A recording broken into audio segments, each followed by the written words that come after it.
Here's a 1-minute tutorial to help you know how to use worship flags and be confident with worship flagging movements. Don't forget to like and follow. What are you saying with worship flags? It's not just the color that speaks. Your movements are also a language. I'm Andrea York with Catch the Fire Worship Flags, and this flagging movement tutorial is called Declaration.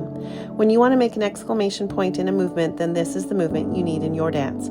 It's quite simple, but it's a very strong, effective dance movement. I'll demonstrate. Arms are extended away from the body, palms facing forward. Keep your arms extended as you raise your hands over your head, crossing your arms above your head.